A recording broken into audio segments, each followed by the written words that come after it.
The courtroom gasped. A black woman stood, her cheeks still burning from the officer's slap. But instead of crumbling, she walked past the rows of stunned faces and sat boldly in the judge's seat. No one could believe who she truly was. The strike came fast, sharp, and public. An officer's hand landed across her face, the sound echoing through the wooden walls of the courtroom. The woman's head turned with the force, but her eyes did not lower. They burned, steady, unflinching, as if the blow had struck not her skin, but the dignity of everyone who had ever been silenced. Around her, silence spread like wildfire. The courtroom's hum vanished, replaced by a heavy stillness. Some looked away, others stared in disbelief, but no one moved. This woman, tall, poised, her presence larger than her frame, did not shout. She did not strike back. Instead, she lifted her chin, brushed an invisible speck from her sleeve, and began walking.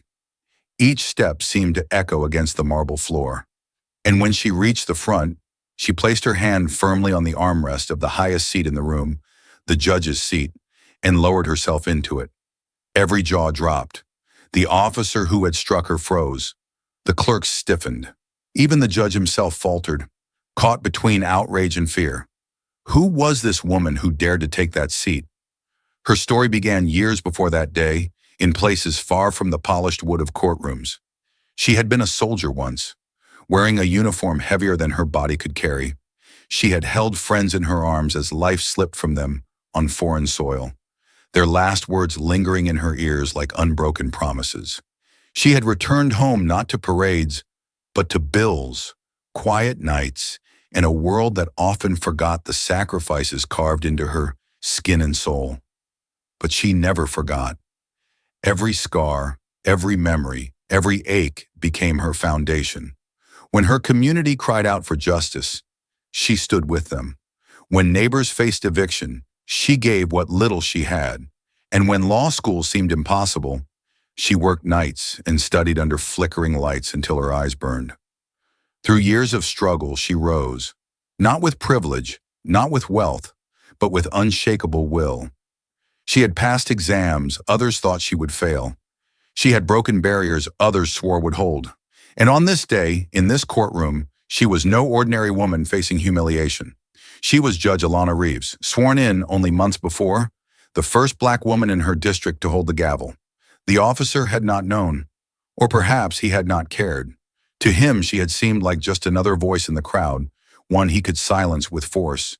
But he had struck not a powerless figure. He had struck the very authority he served.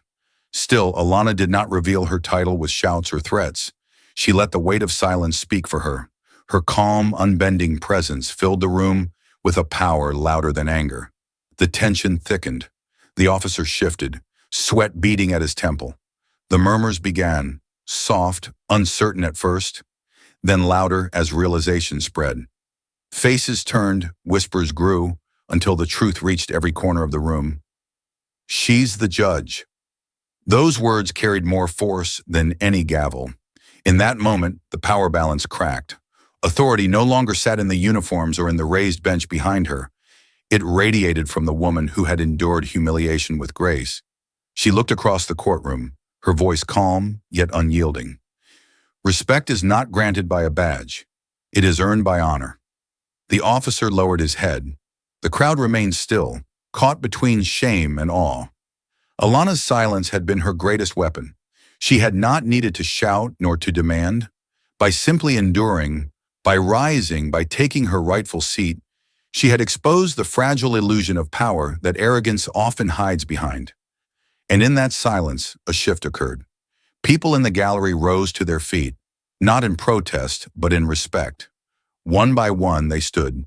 Teachers, parents, clerks, strangers, until the entire courtroom was upright, a living testimony to the dignity she carried. The officer who had struck her no longer looked like a man in command. He looked small, his authority dissolved by the quiet strength of the woman he had tried to belittle. Alana did not smile.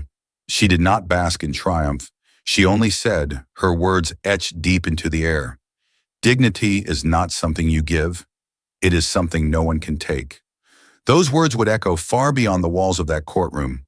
They would be repeated in conversations, shared in homes, quoted in speeches, because they were not just about one woman, they were about every person who had ever been dismissed, disrespected, or underestimated.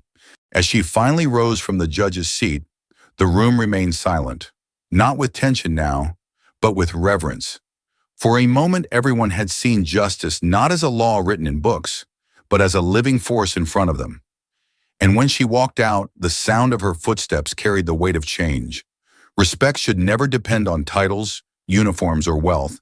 True respect lives in dignity, in patience, and in the courage to stand tall when others try to push you down.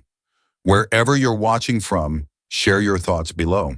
And if this story touched your heart, subscribe for more stories that honor the unseen strength of silent heroes.